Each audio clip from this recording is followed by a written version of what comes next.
Die Derde Wêreldoorlog het begin met die aanval of inval van Rusland in Oekraïne.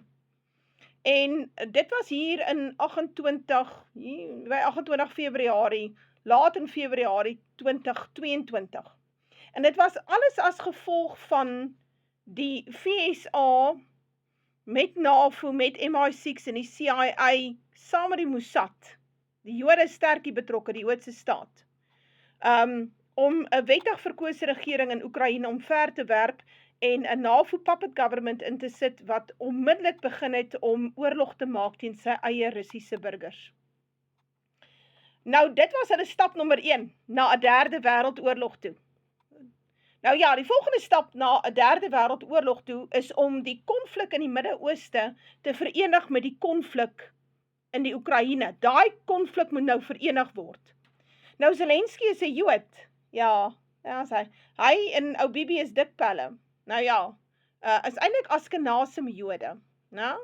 So, ons weet al, daai Jode met Israel en die ware Israel en met die Bybelse Israel net mooi niks uit te waai nie. Dis almal bedrieërs. Maar wat belangrik is dat Iran en Rusland het hulle eie handelsroetes in die Kaspiese See. En Rusland en Iran voorsien mekaar van wapens. En toe gebeur 'n interessante ding. Die Oekraïne het met hulle drones 'n cargo ship, 'n Iranese vragskip in die Kaspiese See aangeval. En daar is nou blykbaar ten minste 1 dood. So, dit is baie duidelik dat hulle hierdie oorlog in die Midde-Ooste wil verenig met die oorlog in Oos-Europa. Dit is die plan op die tafel en hulle gaan dit regkry. Want Siener praat dat Rusland deur Turkye storm tot in Palestina. En dan is die Joodse staat toast. Hulle sal dit nie oorleef nie. Maar luister 'n bietjie hierdie video, dan gaan ek vir jou nog inligting gee.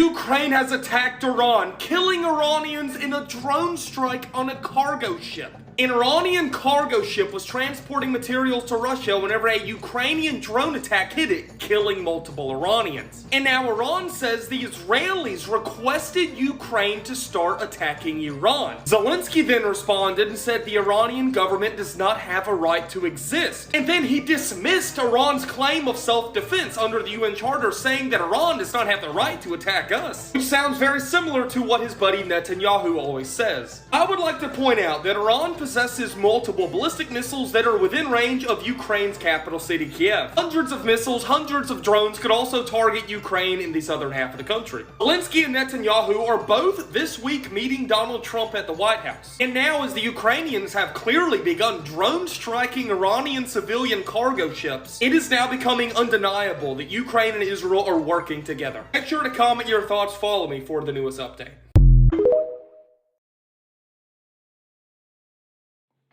Dit is baie duidelik dat daar samewerking is tussen Oekraïne en die oorlog daar en die verwoesting van daai blanke nasie se mans in die land in vergelyking met die verwoesting in die Midde-Ooste waar die Joodse staat baie sterk betrokke is by die verwoesting van Libanon, Gaza, Wesbank, Sirië en selfs Iran. Ja, hulle sal leef van hulle swaard, sê die Bybel. Esau, die Edomiet, leef van sy swaard. Hy kan nie leef van landbou soos Jakob nie. Jakob is die blanke westerse nasies en hulle leef van landbou. Nou ja, so ons sien duidelik dat hierdie probleem is aan die kom.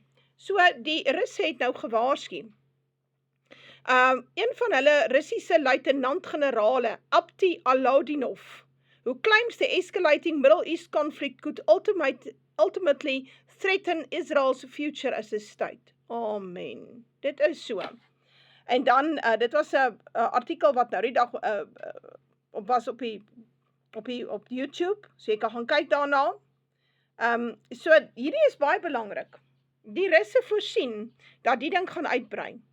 Dit gaan nie bly in die Midde-Ooste nie, en dit gaan al hoe erger word, en daar sal nog weer aanslag kom teen Iran. Blykbaar word daar nou gepraat dat hulle miskien moet 'n kernbom teen Iran gebruik.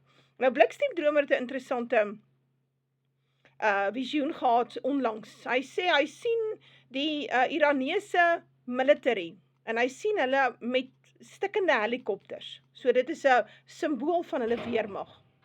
Stikkende helikopters, waar hulle dan nou, hy sê dit lyk as, daai helikopters kan nie vlieg nie, hy sê maar hulle vlieg met hulle. Hy sê, en hulle kon nie eintlik land met hulle nie, maar hulle land met hulle. Hy sê, dis 'n crash landing, maar dis asof dit niks aan hulle gees, hulle veggees doen nie, hulle spirit doen nie. So hy sê, toe daai Iranese soldate uitklim uit daai helikopters, toe lyk dit of hulle niks oorgekom het nie, maar dit was 'n crash landing. En dit wys vir ons, weer eens, dit het alles te doen met die Jeremia 49 profesie wat ek al gepraat het daaroor. Iran gaan 'n baie sterk mag word in die Midde-Ooste. En ons sien die opkoms van die Gog en die Magog nasies. En hierdie 10 nasies wat sal opkom, sal ons sien, sal op 'n stadium die Joodse staat vernietig, want hulle is die hoer op die dier. Die Joodse staat is nie Israel nie, Israel is nog nooit herstel nie, Israel sal herstel word tydens die Derde Wêreldoorlog en nie in die Midde-Ooste nie. As jou predikant jou hierdie ander goed geleer het, dan het hy vir jou gelieg, né? Sies tog.